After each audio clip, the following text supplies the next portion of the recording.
bienvenue à vous en direct. Votre émission pour aller plus loin ce soir sur le projet de loi antiterroriste qui a été présenté aujourd'hui en Conseil des ministres. Ce texte doit permettre de sortir de l'état d'urgence tout en reprenant quelques-unes de ces dispositions. Au final, y a-t-il un équilibre entre sécurité et liberté publique? Le débat avec de nombreux invités en notre compagnie.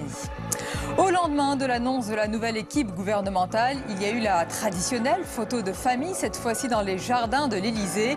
Et maintenant, place à l'action. C'est un gouvernement appelé à durer, selon le président Macron, le chef de l'État qui a été à la manœuvre pour former une équipe à sa main.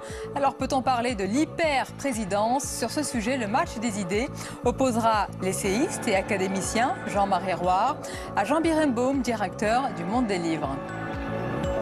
Enfin, l'entretien, mon invité va nous parler de celles qui ont décidé d'embrasser le même destin que leurs époux à l'Élysée. Les femmes ou compagnes des chefs d'État n'ont pas toutes la même influence, ni la même conception de leur rôle. Quel est d'ailleurs ce rôle en France? Qu'en est-il de celui de Brigitte Macron? La journaliste et auteure Alix Bouillaguet a publié ce livre, Le couloir de Madame. On en parlera tout à l'heure lors du grand entretien. Voilà donc pour le programme. Merci d'être avec nous, le hashtag OVPL, pour vos réactions, vos questions. Et avant d'accueillir mes premiers invités, voici le tour d'horizon de l'actualité du jour. Il est signé Quentin Calmet.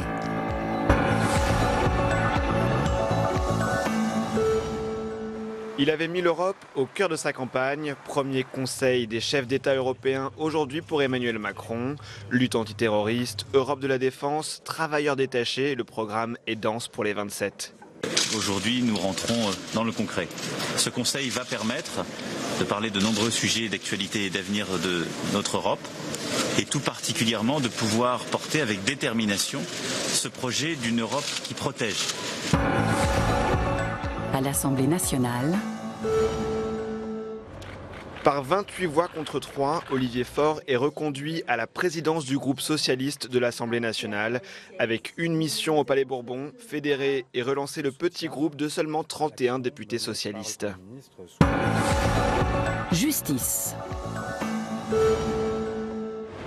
Ira pas, Marine Le Pen entend bien finalement se rendre à la convocation des juges.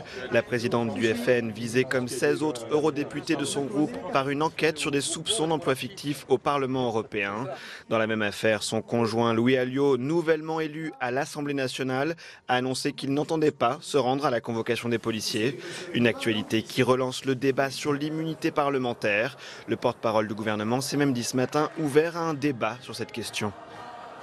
Ça pourra faire un riche débat dans le mois qui vient à l'Assemblée nationale et les parlementaires prendront toutes leurs responsabilités pour débattre de ce sujet-là.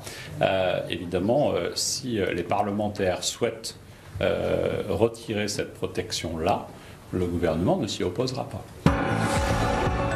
Nathalie Kosciusko-Morizet.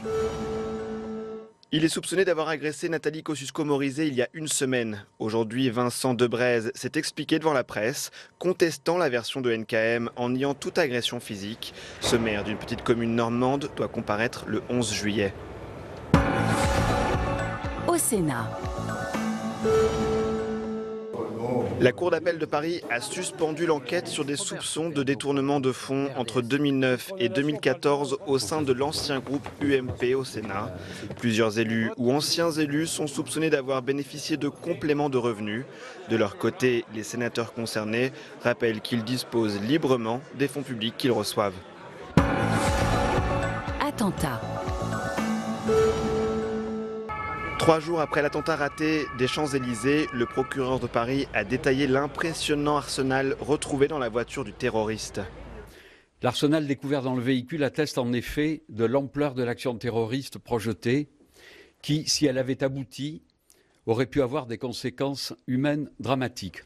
François Molins a apporté des précisions sur la mort de l'assaillant. Cet homme de 31 ans s'est asphyxié dans un gaz orange non déterminé, quelques minutes seulement après être entré en collision avec le fourgon de gendarmerie. Économie.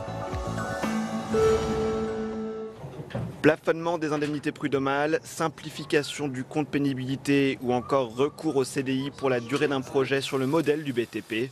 Le gouvernement aurait donc arrêté le cadre de la discussion sur la réforme du Code du travail.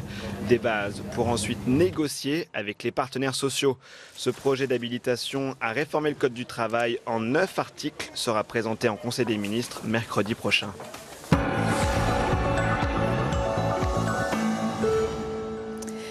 Et dans l'actualité, les choses sérieuses commencent pour ce nouveau gouvernement avec un projet de loi sensible qui a été présenté ce matin au Conseil des ministres. Le projet de loi antiterroriste, alors il doit permettre de sortir de l'état d'urgence en novembre prochain et dans le même temps, il reprend certaines dispositions de cet état exceptionnel. Le défi étant de parvenir à concilier efficacité policière, liberté publique et bien sûr contrôle des magistrats. Sur ces aspects, le débat avec nos invités ce soir. Samia Maktouf, bonsoir. Vous êtes avocate, vous défendez de nombreuses familles de victimes de terrorisme depuis déjà de nombreuses années. Laurence Bisson nous accompagne, bonsoir. Bonsoir. Et bienvenue, vous êtes secrétaire générale du syndicat de la magistrature. Jean-Yves Le Borne, bonsoir. Bonsoir. Avocat pénaliste, vice-bâtonnier du barreau de Paris. Et Christophe Rouget, bonsoir à vous. Bonsoir. Commandant de police, membre du syndicat des cadres de la sécurité intérieure. Mesdames, messieurs, avant de débattre de ce texte, de ce projet de loi antiterroriste, on va d'abord voir précisément ce qu'il contient, car certaines de ces dispositions ont évolué depuis quelques jours. On voit tout cela avec Flora Sauvage. Si le projet de loi est adopté tel quel, le rôle des préfets va être renforcé. En cas de risque terroriste, ils pourront instaurer des zones de protection pour sécuriser les grands rassemblements. Dans ce périmètre de sécurité, palpation, inspection visuelle de bagages et fouilles de véhicules pourront avoir lieu sans réquisition judiciaire. Autre possibilité mise en œuvre si la loi est adoptée, la fermeture administrative de lieux de culte par les préfets en cas de propos incitant à des actes terroristes. Autant de mesures qui inquiètent les associations de défense des libertés individuelles. Enfin, cette loi signe la fin des assignations à résidence. Elles seront remplacées par l'obligation de ne pas quitter un périmètre géographique.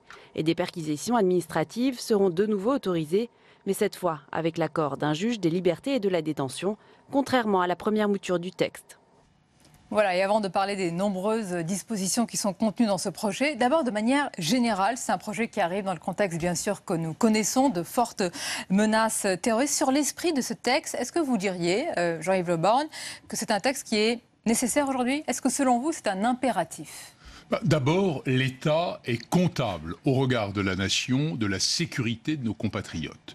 Nous sommes depuis de nombreux mois sous l'empire de l'état d'urgence, qui est un état d'exception qui ne peut pas continuer à être en place sans fin visible. Il y a l'affrontement de la nation au péril terroriste. Il faut une réponse. Et le problème n'est pas de savoir si on va, au nom des libertés, sacrifier la sécurité, mais de trouver un équilibre qui permette de répondre aux exigences démocratiques qui tiennent à l'histoire, au cœur de notre pays, et donc à ses libertés fondamentales, avec l'exigence de sécurité devant un péril qui est un péril nouveau et auquel il est très difficile de faire face. Le défi, vous l'avez souligné, c'est cet équilibre. Ça, on va en parler vraiment en détail avec les nombreuses dispositions. Je reste encore sur ce premier tour de table. Laurence Bisson, est-ce que vous estimez, c'est la énième loi antiterroriste, évidemment pas la première, est-ce que vous jugez que c'est nécessaire, que c'est un impératif aujourd'hui? Non, aujourd'hui, pour nous, il y a deux choses. Il faut d'abord sortir de l'état d'urgence, mais sortir de l'état d'urgence, ça n'implique pas de rajouter une nouvelle strate de loi antiterroriste avec des dispositions qui s'en inspirent. Je crois qu'il faut rappeler un certain nombre de choses. En réalité, en France, on a un arsenal pénal antiterroriste qui est l'un des plus développés en Europe et dans le monde, à vrai dire, et qui donne déjà des pouvoirs extrêmement importants aux autorités judiciaires, aux autorités policières en ce domaine. On ne peut pas être systématiquement dans une accumulation de lois sans en avoir évalué la pertinence et sans avoir identifié quels sont les besoins. Je crois que quand on parle de sécurité et de liberté et qu'on dit en gros il ne faudrait pas sacrifier la sécurité au nom des libertés, ce qui vient d'être dit, on se trompe dans l'analyse que l'on fait. La question, elle est simplement de dire que dans un État, lorsqu'il est question de porter atteinte aux libertés des personnes, de les priver de liberté, d'entrer dans leur domicile, il faut avoir un certain nombre de garanties et le faire sur des bases qui sont des bases acceptables dans une démocratie. Or, avec l'état d'urgence, comme avec ce projet-là, on n'est pas dans cet équilibre-là. Vous allez avoir l'occasion de répondre. Je poursuis ce premier tour de table. Samia Maktouf, c'est une législation antiterroriste qui n'a cessé d'évoluer les dernières années. Pourquoi ? Parce que la menace a évolué, parce qu'on a l'impression qu'elle a toujours un temps d'avance. Ce n'est pas une impression, c'est une réalité, un temps d'avance sur nous. Alors justement, c'est le problème qui se pose. D'abord, ce temps d'avance dont vous parlez si bien. Aujourd'hui, avons-nous trouvé un équilibre entre le respect des libertés individuelles et le respect de l'individu de pouvoir se promener librement, de pouvoir effectuer ses tâches quotidiennes sans avoir cette haine qui est propagée par les terroristes, puisque c'est le propre même de la culture de la mort, le propre même de ce que les terroristes veulent diffuser. Alors, le 1er novembre, on va être face à un dilemme. Que faire de l'état d'urgence ? Et je pense que c'est de là qu'on doit partir. Faut-il maintenir l'état d'urgence ou pas ? Et si cet état d'urgence était levé, Monsieur le vice-bâtonnier l'a rappelé, l'État est comptable vis-à-vis de ses citoyens.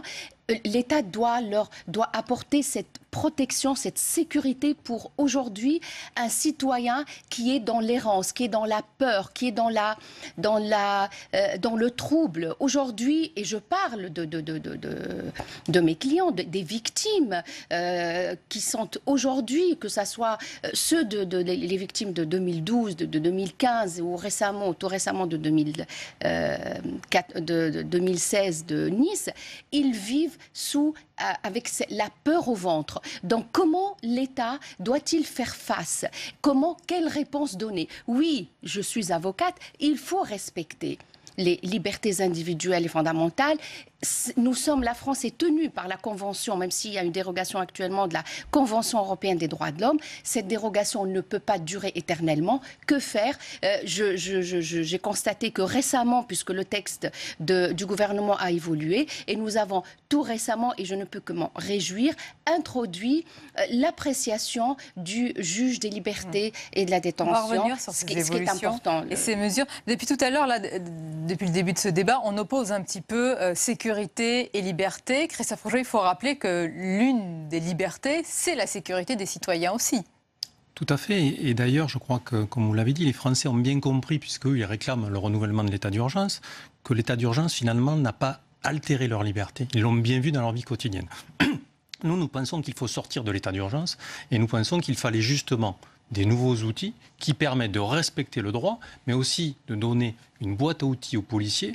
Pourquoi faire ? Pour prévenir des attentats, pour prévenir le Bataclan, pour prévenir tous ces actes terroristes qui font des victimes. Ça, les mesures que nous avons dans cette loi, c'est quoi ? C'est des mesures de prévention, des mesures d'urgence, des mesures temporaires et des mesures contrôlées par des juridictions. Donc ce sont des éléments qui vont permettre parfois d'avoir des éléments de réponse face au terrorisme. Mais ça ne suffira pas. Il y a d'autres éléments qui doivent être pris en compte pour judiciariser ensuite les terroristes, pour faire face à la radicalisation et aux individus qui vont venir des terres de combat. Il faudra d'autres mesures pour avoir un spectre plus large pour lutter contre le terrorisme. Pour parler d'efficacité, puisque c'est la question, et qu'il y aurait finalement cette image du défenseur des libertés qui ne serait pas préoccupé par la sécurité des Français. Évidemment que c'est une préoccupation essentielle, sauf qu'on est après 1 an et demi d'état d'urgence, et quel est le bilan en termes d'efficacité de cet état d'urgence ? Il est nul. Il faut quand même dire les choses. On appartient à un certain nombre de collectifs avec des universitaires. Il y a une étude qui a été publiée d'ailleurs d'ailleurs hier je crois, par le CREDOF dans le quotidien Libération, qui étudie, analyse par exemple toutes les décisions juridictionnelles qui ont été prises et qui montrent qu'il y a eu des abus extrêmement lourds pendant l'état d'urgence, puisque sur les saisines des juridictions administratives, il y a eu 40% de décisions qui ont constaté qu'il y avait eu des abus. On a sur plus de 4000 perquisitions administratives, à peine 30 enquêtes antiterroristes qui ont été ouvertes, dont certaines, on peut penser qu'elles auraient par ailleurs pu être ouvertes dans un cadre judiciaire complètement en dehors de l'état d'urgence. Mais on peut vous poser la question à l'inverse, que n'aurait-on pas fait s'il n'y avait pas cet état d'urgence ? Bien sûr. Peut-être que ces 30% d'enquêtes n'auraient même pas été ouvertes. Mais bien sûr que le travail judiciaire continue en dehors de l'état d'urgence. Lorsque vous avez les attentats qui se sont produits au mois de novembre 2015, il y a eu des interventions policières, il y a eu toute une série d'enquêtes qui ont été menées dans un cadre judiciaire, parce que venait de se passer un terrible attentat. Madame, la caractéristique du judiciaire, c'est d'être l'administration de l'après-coup. D'ailleurs, on ne peut pas... On ne peut pas le lui reprocher, madame. Ça n'est pas vrai en matière réalité. antiterroriste. Et puis, le vrai problème, c'est que vous nous dites, sous prétexte que l'état d'urgence n'aurait pas été suffisant, dites-vous, ce qui est d'ailleurs une affirmation qu'il faudrait vérifier, eh bien, il faudrait lever désormais toutes les mesures spécifiques destinées à prévenir le terrorisme. Alors, il y a un point sur lequel peut-être nous pourrions trouver un point d'accord. C'est que ce qui est essentiel quand on porte atteinte aux libertés, et il faut, pour que ceux qui nous écoutent le sachent clairement, qu'il n'est ici question de porter atteinte non pas à la liberté de monsieur tout le monde, mais à la liberté de ceux que l'on soupçonne d'un lien suffisamment fort avec une entreprise terroriste pour créer un danger dans le pays. Alors, classiquement, qui est susceptible de surveiller l'atteinte à la liberté? C'est le juge. Et ce que je trouve étrange, c'est que vous estimiez que la mesure de précaution est inutile. Moi, je pense qu'elle est parfaitement utile, mais qu'il faut la placer sous le contrôle du juge. Il y a un projet de loi qui est encore qu'un projet de loi qui va être examiné par l'Assemblée nationale. Et on a déjà fait un premier pas en plaçant, vous le disiez, ma chère consoeur tout à l'heure, en plaçant le juge des libertés et de la détention comme surveillant les problématiques de perquisition notamment. Mettons-le ailleurs. Vous évoquiez le juge administratif. Ça, c'est une histoire d'énarques. Ils ne connaissent que celui-là. Donc, ils ont parlé du juge administratif. Mais vous disiez qu'il avait été efficace. Je serais plus conforme, nous serions plus dans la conformité à la tradition juridique française si précisément ce juge des libertés et de la détention avait la possibilité de dire quand un préfet détermine un territoire comme un territoire dangereux potentiellement, où des mesures de surveillance, de palpation, de fouille vont être mises en œuvre, eh bien il faudrait qu'il y ait une bénédiction judiciaire.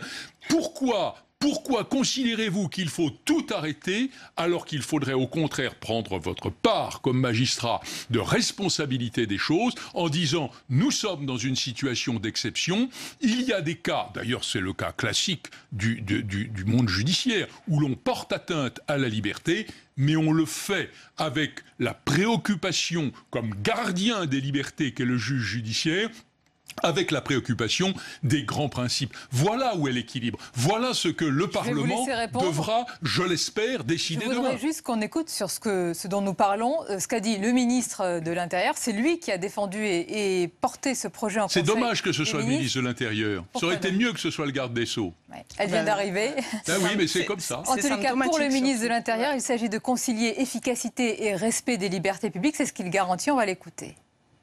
Si vous comparez ce qu'est l'état d'urgence aujourd'hui et les différents articles de notre texte, vous verrez qu'il y a de grandes différences et que chaque fois on essaye de prendre un certain nombre de précautions pour que les libertés individuelles soient respectées, mais en même temps, il faut permettre à nos services d'agir. Lorsque l'on voit qu'il y a des dysfonctionnements, on pointe tout de suite. Donc cela veut dire qu'il faut prendre les mesures pour garantir la protection des Françaises et des Français. C'est normal, il se porte garant de son texte, mais à tous les deux, Christophe Rouget et Laurence Besson, je vais vous poser une question précise. Par exemple, sur l'assignation à résidence, elle a été élargie, quand on lit le texte du gouvernement, à une commune. on ne va pas citer l'exemple, ce serait terrible, du père Hamel, parce qu'on se souvient de ce terroriste qui avait cette assignation à résidence qui était élargie à la commune et qui a pu se déplacer. On va quand même en parler, mais vous voyez que quand même l'étau s'est desserré là, sur cet aspect précis, Laurence Bisson. Alors, on est sur un dispositif qui est un dispositif différent de celui de l'état d'urgence, qui impliquait effectivement, par exemple, d'appliquer l'article 15 de la Cour européenne des droits de l'homme, qui permet de déroger à un certain nombre de droits. Donc évidemment que ce texte-là, il est un peu en deçà.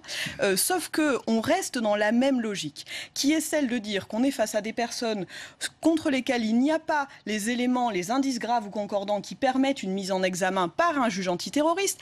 Et dans 3/4 des cas des affaires des juges antiterroristes des mises en examen, on parle d'association de malfaiteurs, c'est-à-dire qu'on intervient avant. Donc ce que vous avez dit précédemment est absolument faux par rapport à la réalité de l'antiterrorisme. Donc là, on est dans le cas d'une assignation à résidence, d'une assignation à commune, effectivement, avec un certain nombre d'interdictions, d'interdiction de contact avec des personnes, interdiction de sortir d'un territoire, etc. Donc une atteinte à la liberté d'aller et venir qui est extrêmement importante. Et sur quelle base ? Quelle est la base ? Eh bien, la base, ce sont des éléments vagues qui ne sont pas une infraction pénale. Par exemple, et qui sont... Prenons l'exemple précis. Quel est le niveau de dangerosité dans ce cas-là que vous fixez ? Si on prend le terroriste qui a commis cette tentative d'attentat sur les Champs-Élysées, il était fiché S, Christophe Rouget, il pouvait bénéficier du port d'armes. Il bénéficiait du port d'armes. Est-ce qu'on peut dire que cette catégorie de personnes, fichée S, alors on ne sait pas à quel niveau, parce qu'il y a différents niveaux, ce sont des milliers de personnes, est-ce qu'on peut dire que pour ces individus-là, ce projet de loi pourrait être efficace, selon vous ? Ça ne va pas modifier la nature des fichiers S, c'est deux choses totalement différentes. Sur l'assignation à résidence, ce n'est pas la panacée. Lorsque vous avez quelqu'un qui veut commettre un attentat, ce n'est pas parce que vous allez lui dire de pointer 3 fois par jour au commissariat que ça va l'empêcher de faire un attentat. Mais je vais prendre un exemple concret. Vous avez un service de renseignement qui vous appelle de Belgique et qui vous dit on a cet individu qui vient de commettre un attentat en Belgique, qui est en relation avec un individu en France. On n'a pas eu le temps de faire une enquête encore. Dans l'urgence, on va pouvoir peut-être l'assigner à la résidence le temps qu'on fasse des vérifications, qu'on prenne des mesures pour prévenir éventuellement un attentat. Comme si on a un terroriste qui revient d'un pays étranger, on apprend qu'il arrive dans un port, on va prendre le préfet, va pouvoir fermer un territoire, autoriser les palpations, la fouille des coffres. Les Français sont d'accord avec ça. C'est des mesures d'urgence. C'est vrai qu'en revanche, il faut écouter ce que disent les magistrats, les policiers, pour permettre de faire des enquêtes facilement, de pouvoir judiciariser ces personnes, les amener devant un juge et les faire condamner. C'est pour ça que ces mesures, elles sont pragmatiques, elles sont efficaces, mais elles ne sont pas nécessaires. Il faut d'autres mesures plus larges pour gagner en efficacité. Je pense que oui, elles sont nécessaires, mais elles ne sont peut-être pas suffisamment. Vous avez mis le doigt sur une question très très importante, monsieur, concernant le renseignement. C'est là la guerre. La guerre va se situer. C'est le cœur de la lutte antiterroriste. C'est exactement ça, sauf qu'il n'y a rien sur ça. On parle de l'harmonisation entre les différents services, que ça soit en France ou au niveau de l'Europe. Monsieur le Président était en Europe aujourd'hui. Il faut voir un peu que les différents services ne communiquent pas. Interpol, Eurojust, il n'y a pas de communication. Vous parliez tout à l'heure de l'attentat raté, fort heureusement, sur les Champs-Élysées. Comment cette personne a-t-elle pu bénéficier de la possibilité de port d'armes et détention d'armes alors qu'elle était fiche S, cette personne ? Comment cela est-il possible ? Pourquoi les fichiers n'ont pas été croisés ? Ça, c'est important. Combien de services surveillent cette personne ? Oui, mais est-ce qu'il n'est pas temps aujourd'hui d'aller vraiment au cœur de ce qui est nécessaire pour éviter... C'est pas du tout éloigné de notre sujet de mettre. Pourquoi ? On va écouter ce qu'en a dit le président Emmanuel Macron, parce qu'il s'agit de travailler sur ces milliers de fichiers S. Ce sont eux qui sont peut-être potentiellement, sûrement d'ailleurs, visés par ce projet antiterroriste. On l'écoute, c'était cet après-midi, à l'issue de son premier Conseil européen. Des cas particuliers éclairent des dysfonctionnements, qui sont des dysfonctionnements organisationnels, logistiques, très pratiques. Le fichier S, c'est un fichier de gestion des informations par nos services de renseignement. C'est jusqu'à aujourd'hui un fichier qui n'a pas vocation ni à être ouvert, ni à être partagé avec d'autres services de l'État. Et donc il n'est en effet, sauf cas très particuliers de demande, pas partagé par les services de préfecture qui octroient ces permis d'armes. C'est, de manière évidente, un fonctionnement qui n'est pas satisfaisant et qui ne nous permet pas de lutter efficacement contre le terrorisme. J'ai donc demandé qu'on examine les voies et moyens, très concrètes et rapides, de changer cela. D'ailleurs, dès hier après-midi, un télégramme d'instruction à l'ensemble des préfets a été adressé par le ministre qui leur a demandé de revoir l'intégralité des fichiers de détenteurs d'armes pour pouvoir opérer ces croisements. Croiser ou recouper les fichiers S, travailler sur ces milliers de cas, identifier, Christophe Roger, les plus dangereux parmi eux, les plus radicalisés. Mais qu'est-ce qui manque aujourd'hui? Qu'est-ce qui a manqué pour faire ce travail qu'on imagine colossal? Mais pourquoi est-ce qu'on n'y est pas arrivé encore? Aujourd'hui, on a un problème, c'est qu'on a créé des dizaines de fichiers avec des logiciels différents, avec des fonctionnements différents, avec des administrations différentes. Et lorsque vous voulez passer une personne, il faut faire 10 interventions sur des fichiers différents, vous risquez de faire des erreurs, vous ne croisez pas les informations. Donc on a un problème, c'est qu'on n'arrive pas à croiser les informations et on est obligé de faire des manipulations qui risquent de faire des erreurs. Et nous, ce que nous demandons, c'est une simplification, que les services de renseignement puissent avoir accès à différents fichiers facilement. Là, en l'occurrence, on avait des process qui étaient différents dans certaines préfectures et dans d'autres. On a des services de renseignement qui sont éclatés. Il faut revenir aujourd'hui à une simplification de l'organisation des services de renseignement pour qu'il y ait une meilleure circulation horizontale et verticale de l'information. On a aujourd'hui qui arrive à comprendre comment sont organisés les services de renseignement. C'est trop complexe. Il faut simplifier tout ça pour qu'on puisse mieux surveiller ces personnes. C'était en train d'être fait, cette simplification, avec cette, j'allais dire, tous les ministres, verticalité aujourd'hui et ce rassemblement sous cette appellation qui est la Task Force anti-Daesh. Tous les ministres qui se sont succédés ont créé un service de coordination. Monsieur Valls a créé un service de coordination entre la DGSI et le renseignement territorial. Monsieur Cazeneuve a créé un état-major de coordination de la lutte contre le terrorisme. Il existait déjà l'UCLAT, qui était l'unité de coordination de la lutte antiterroriste, et on a rajouté la Task Force. Ce dont on a besoin, c'est de quelque chose de simple. Parce que plus vous avez de services de coordination, plus vous avez des échanges. Et au cours de ces échanges, vous avez parfois des pertes. Donc il faut qu'on revienne à quelque chose de relativement simple qui permette... Donc vous demandez déjà à détricoter ce qui vient à peine d'être mis en place? Alors la task force, ça peut avoir une utilité interministérielle, mais après c'est dans l'opérationnel. L'opérationnel, il faut qu'il soit simplifié. On a trop de forces de police, de forces de gendarmerie qui s'occupent du renseignement et finalement c'est de la déperdition d'informations. Il faut arriver à simplifier tout cela. Alors je reviens à ces fichiers S, Laurence Bisson. Maintenant ce sont des milliers de cas, j'allais dire, particuliers, mais pour certains qui sont à un niveau de dangerosité apparemment, mais vous maîtrisez mieux cette matière qui est assez élevée. Est-ce que pour ces personnes-là, vous jugez quand même que ce projet de loi est, entre guillemets, va trop loin encore ? En réalité, qu'est-ce qu'une fiche S? Ça a été un peu expliqué. C'est une fiche qui aide à la surveillance par les services de police. C'est-à-dire, par exemple, lorsqu'une personne qui est inscrite à ce fichier traverse une frontière, lorsqu'il est contrôlé par la police, les policiers ont accès à en gros des instructions qui leur disent de récupérer des informations, de le faire de manière plus ou moins discrète, de les transmettre à tel ou tel service. Et puis, selon le niveau de dangerosité, il peut y avoir carrément une instruction d'interpellation. Bref, c'est une instruction qui sert au suivi des personnes. Ça ne dit pas autre chose d'une personne. Par ailleurs, les services de renseignement, les services de police judiciaire travaillent évidemment, surveillent un certain nombre de personnes pour identifier à partir de quel moment est-ce qu'ils disposent d'éléments qui permettent de penser que cette personne est en train de préparer un attentat terroriste. C'est l'infraction pénale d'association de malfaiteurs à visée terroriste. Ce qui est important, ça n'est pas de créer une catégorie de personnes dont on estime qu'il y a une vague suspicion, c'est l'entourage de personnes qui incitent à des personnes qui adhèrent à des idées. Ça n'est pas d'empêcher cette personne de sortir d'un périmètre, de les perquisitionner sur ces bases-là. Au contraire, c'est d'avoir suffisamment de moyens d'enquête, notamment de moyens humains, de renseignement. C'est ça, c'est de la discrétion. Pour pouvoir, à un moment, aboutir à une situation dans laquelle, eh bien, oui, on peut suspecter une personne d'une infraction pénale, il y a des éléments clairs et on peut monter ce qu'on appelle une enquête pénale. Dans ces dossiers-là, ce sur quoi les décisions sont prises, c'était des notes de renseignement. Essentiel. Des notes vous blanches. dites qu'il faut qu'il y ait des éléments tangibles. Vraiment, je voudrais vous faire réagir là-dessus parce que sur plusieurs profils, alors certains décrivent une radicalisation, un basculement très rapide, sans qu'il y ait eu cette phase transitoire où on peut repérer ces éléments tangibles. Comment on fait dans ce cas-là? Quand on est dans cette zone grise, Samia Maktouf, que vous avez dû connaître avec les différents profils sur lesquels vous avez travaillé, comment on fait? Tout à fait. Je voudrais juste réagir sur ce que vous venez de dire concernant la discrétion. Oui, de la discrétion concernant les personnes fichées S, mais la discrétion ne veut pas dire la possibilité, notamment évidemment aux magistrats de consulter ces fiches S. Pourquoi je dis ça?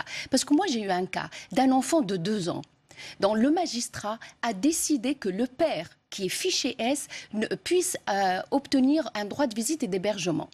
Et il a fallu aller en appel pour que, enfin, on obtienne que ce droit de visite et d'hébergement soit retiré au père. Donc, vous voyez, c'est une meilleure exploitation de ces fiches S, une meilleure utilisation, non pas pour désigner les personnes qui sont suivies, oui, dans la discrétion, mais pouvoir les empêcher de commettre l'irréparable. C'est ça ce qu'attendent aujourd'hui les citoyens français, et en tout cas ce que regrettent les familles et proches de victimes que je défends.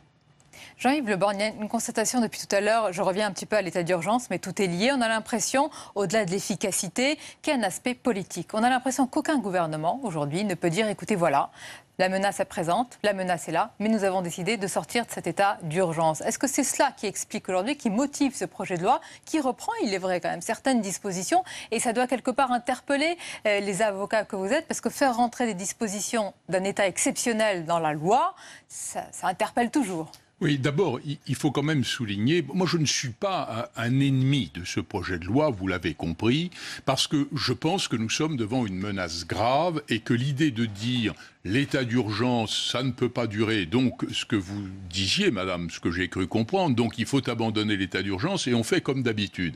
Ça me paraît inconcevable. Le problème d'une surveillance plus serrée, plus aiguë, est quelque chose qui est une nécessité. Voyons de quoi l'on parle concrètement. On parle par exemple de la délimitation par un préfet d'une zone où se produirait un événement particulier réunissant un certain nombre de personnes. Je pense à un match de football par exemple ou quelque chose. Ou d'un lieu, pas forcément d'un événement. Oui, mais enfin d'un lieu. C'est pas n'importe quel lieu. C'est un lieu où on a des raisons de penser qu'il pourrait se produire quelque chose de grave. Et à partir de là, pourquoi ne va-t-on pas sécuriser autant que faire se peut, d'ailleurs, parce qu'il n'est pas du tout évident que ce soit une assurance tout risque, mais sécuriser autant que faire se peut ce lieu. Et ce que je crois, c'est que cette décision préfectorale, je pense qu'on est un peu trop, je le disais tout à l'heure, sous l'angle policier, pardon, mais sous l'angle notamment du ministre de l'Intérieur, il faut faire entrer l'institution judiciaire, même si c'est une initiative préfectorale, ce qui paraît assez logique, mais il faut que cette initiative préfectorale soit en quelque sorte corroborée par l'analyse d'un juge. Oui, mais donc vous de même que la doit primer sur le cadre judiciaire. Écoutez, le cadre policier prime sur le cadre judiciaire. Il s'agit d'un cadre spécifique qui est celui du terrorisme. Il ne s'agit pas d'un soupçon qui porterait sur un délit, j'allais dire, ordinaire. Il s'agit de terrorisme. Alors on peut se tromper. On peut assigner à résidence, d'ailleurs il ne s'agit plus d'assigner à résidence, mais de limiter la circulation d'un personnage à une commune, voire à un département sous d'autres conditions, alors que finalement ce personnage qu'on soupçonne malheureusement, ne ça a eu des ratés pas. tragiques. Mais oui, mais comme vous le disiez tout à l'heure, il y a celui qu'on va surveiller et qui ne passera pas à l'acte, mais si on ne surveille personne, il y en aura un certain nombre qui passeront à l'acte. Ça, c'est et là, un principe comment de précaution qui est une façon finalement d'assumer l'idée qu'on pourrait commettre des erreurs qui ne seraient plus des erreurs judiciaires, mais des erreurs administratives. Mais madame, il ne s'agit pas de condamner au bénéfice du doute, il s'agit de surveiller à toutes fins utiles. Ça n'est pas que surveiller, c'est priver des personnes d'un certain nombre de libertés. Ça n'est pas complètement anodin. On est quand même dans une société. Mais le terrorisme, c'est pas anodin non plus. Mais bien évidemment, mais le fait qu'on soit en matière de terrorisme, je voudrais revenir simplement sur cette question des périmètres de protection, qui sont en réalité des périmètres de surveillance.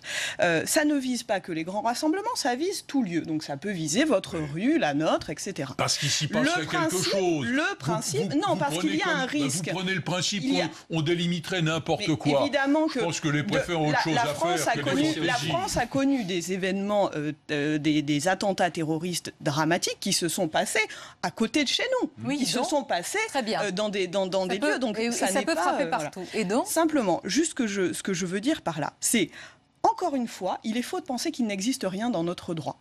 On a, dans le Code de procédure pénale, aux articles 78.2 du Code de procédure pénale et suivant, toute une série de dispositions qui permettent de faire des contrôles d'identité, des fouilles de bagages, des fouilles de véhicules. Simplement, elles sont soit liées à la recherche d'une infraction pénale, parce qu'il y a des éléments objectivables extérieurs qui permettent de penser qu'une personne doit faire l'objet de ce contrôle policier, soit lorsque le procureur de la République a estimé que dans un temps et dans un lieu déterminé, il y avait nécessité de mettre en œuvre ces mesures. C'est d'ailleurs des choses qui sont très discutables et qui sont discutées par rapport notamment à un certain nombre de décisions de la Cour de cassation qui évoquent les dérives. Quelle différence avec le périmètre dont parle le projet? Aucune différence. On va beaucoup plus loin, là, dans la mesure où c'est non seulement le préfet qui en décide, mais de surcroît, ça peut être mis en œuvre, les mesures de fouille, par la police municipale. Les personnes peuvent être exclues de ce périmètre. Je vous disais tout à l'heure que ce processus, qui est un processus exceptionnel, dont vous nous dites d'ailleurs à juste titre qu'il est un peu la reproduction de l'article 78.2 du Code de procédure pénale en matière d'identité, de contrôle d'identité. Je suis entièrement d'accord avec vous pour dire qu'il faut placer cette restriction potentielle à la liberté sous le contrôle du juge. D'ailleurs, 78.2, c'est plutôt le procureur. Mais alors, elle n'a pas On va juste prendre un peu de recul à un moment. Christophe Rouget, est-ce que vous avez l'impression, vous, dans le cadre de vos activités, je l'ai rappelé tout à l'heure, vous êtes commandant de police, vous êtes au plus près des citoyens. Est-ce que vous avez l'impression que ce débat-là, il est toujours aussi fort, prégnant qu'il y a quelque temps? Il y a quelque temps, quand il y a eu la loi antiterroriste sous le précédent quinquennat, il y avait eu de vifs débats entre justement sécurité et liberté publique. Est-ce que vous avez l'impression que l'opinion, tout en tenant compte, toujours évidemment, viscéralement, est attachée aux libertés publiques, qu'elle a quand même évolué sur ce sujet? Clairement oui. Je crois que nous avons des débats, et c'est simple pour la démocratie d'avoir des débats sur l'état de droit. Mais sincèrement, les gens, quand vous en leur parlez au quotidien, ils trouvent que c'est des mesures de bon sens. Ils sont d'accord avec ça. Ils se disent, ben oui, on va permettre de faire des contrôles parce qu'on a peut-être des individus qui ont des armes ou des bonbons de gaz dans leur coffre de véhicule. Mais ils sont tout à fait d'accord avec ça. Et je crois que là, on est carrément déconnecté de la population qui a envie d'être protégée. Elle voit bien que les policiers, ils cherchent juste à éviter des attentats terroristes, pas à les embêter dans leur quotidien. Et je crois qu'on parle souvent du contrôle du juge administratif ou judiciaire. Oui, il y a eu des abus sans doute, et le contrôle, il y a eu des condamnations de l'État parce qu'il y avait des assignations en résidence qui n'étaient pas bons. Mais aujourd'hui, en France, est-ce qu'il n'y a pas des condamnations dans la justice pénale aussi parce qu'on a mis des gens en détention provisoire? Il y en a aussi. Donc le contrôle du juge n'empêche pas malheureusement parfois les erreurs. Mais nous sommes dans un état de droit qui corrige ces erreurs et qui indemnise ces personnes si parfois il y a eu effectivement des abus. Parce que ce contrôle du juge, il doit aussi se doubler de deux choses. Il doit se doubler d'un cadre légal qui doit être précis, et c'est cela qu'apporte la loi pénale, c'est que ça définit un comportement illicite de manière très claire, et c'est un cadre pour le juge. De qui avez-vous peur, Florence Besson, pour aller directement au but? Qui vous visez? Qui pourrait utiliser aujourd'hui ce cadre-là, aujourd'hui, ces dispositions de l'état d'urgence mises dans la loi pour provoquer des dérives, si je puis dire? Qui? Le précédent ministre de l'Intérieur avait dit qu'il appliquerait un principe de précaution. Le principe de précaution, ça a du sens en matière environnementale, ça n'en a pas lorsqu'il est question des libertés des personnes, parce que cela veut dire qu'on accepte l'idée, cela veut dire, si je me permettre, cela veut dire qu'on accepte l'idée que l'on va porter atteinte aux libertés d'innocents pour protéger, c'est vrai, la sécurité collective des Français, mais ça ne produira pas cette sécurité. Écoutez, aujourd'hui, notre liberté est de fait restreinte. Est-ce que dans la journée, il y a un endroit où on y pénètre sans être fouillé, sans présenter nos sacs, on le fait d'ailleurs instinctivement aujourd'hui. Donc le phénomène terroriste a dicté une nouvelle conduite et un nouveau comportement du citoyen. Donc je crois que face à une situation grave qui peut nuire à notre société, il faut des dispositions qui ne doivent pas bien sûr nuire à la liberté individuelle, mais préserver notre liberté et nous permettre de continuer à vivre et faire échec à la barbarie. Il y a une question, si on a parlé de différents outils pour lutter contre le terrorisme, on a évoqué, quelle que soit leur efficacité, l'état d'urgence, le renseignement qui, selon vous tous, c'est peut-être le cœur vraiment de la lutte antiterroriste. Et puis il y a autre chose, Jean-Yves Le Barn, il y a l'idéologie. Comment est-ce qu'on arrive à faire reculer les idées extrémistes radicales? Là, c'est pas l'état d'urgence, c'est pas les différentes dispositions. Comment on lutte contre ce poison-là? Écoutez, Je ne me risquerai pas à dire que je sais sur quoi repose l'idéologie terroriste, car si quelqu'un le savait, je crois qu'on aurait essayé de l'éradiquer. Je pense qu'il peut y avoir un certain nombre d'individus un peu faibles qui tombent sous la coupe de prêcheurs ou divers et variés. D'ailleurs, c'est un des éléments de ce texte, puisqu'on parle aussi de la fermeture d'un lieu de culte. Je pense que, clairement, nous savons qu'il y a dans la religion musulmane un grand nombre de gens qui sont des gens parfaitement convenables et sans aucune difficulté. Et puis, il y a, de ci, de là, un imam qui prêche des choses épouvantables. Alors, comment se fait-il que ces propos un peu fous, il faut bien le dire, car on ne voit pas trop l'intérêt de plonger dans cette haine, ont une réception? Oui, c'est ma question. Est-ce qu'on a suffisamment travaillé sur cet aspect-là, qui est l'aspect essentiel? Je pense que c'est un sujet qui porte sur des années, peut-être sur des décennies. On ne l'a pas vu venir. On sait aussi que l'État, dans le passé, a subventionné un certain nombre d'associations qui s'occupaient des jeunes, mais peut-être pas dans le bon sens. Oui, et qu'il y a eu des processus de déradicalisation dont tous les rapports parlementaires, Samia Maktouf, disent qu'ils ne servent à rien, que parfois même ceux qui les ont initiés sont à la limite de non pas de la légalité, mais que ce soit contre-productif même. Finalement, c'est un constat d'échec pour cette partie-là qui est essentielle. C'est un constat d'échec et c'est également, ça prouve que nous n'avons pas déterminé un phénomène important qui a permis au phénomène terroriste de prendre une ampleur extraordinaire. Lorsque le Premier ministre français dit que expliquer, c'est excuser, c'est très exactement ne pas vouloir comprendre le phénomène terroriste. Lorsque, comme le disait monsieur le vice-bâtonnier, lorsqu'un imam prêche quelque chose, non pas au nom d'une religion, mais au nom d'une idéologie, et non pas au nom de l'islam, ces imams ne sont pas poursuivis. Et d'ailleurs, je voudrais rappeler que le délit de l'apologie du terrorisme, aujourd'hui, et depuis d'ailleurs 2015, a pris une tournure qui permet de lutter contre ces idéologies qui tentent à...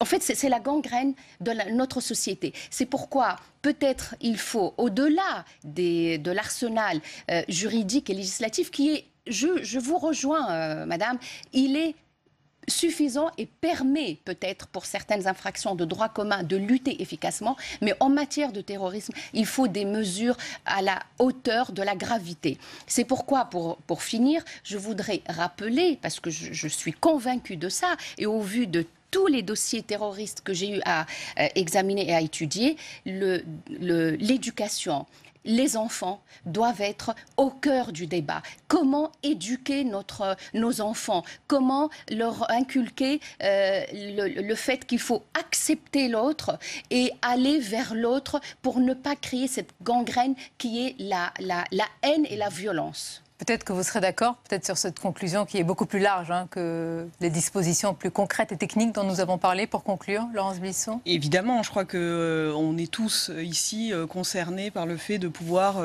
lutter contre le terrorisme. Il faut arriver à trouver précisément des mesures qui n'aient pas cet effet contre-productif. Et malheureusement, nous pensons que l'état d'urgence a cet effet contre-productif, que les mesures de déradicalisation, et il y a eu des études qui ont été produites effectivement, peuvent avoir des effets contre-productifs. Il faut arriver à trouver quelque chose pour précisément faire société ensemble et éviter cette situation de rupture qui conduit des personnes à commettre des crimes qui sont atroces pour notre société.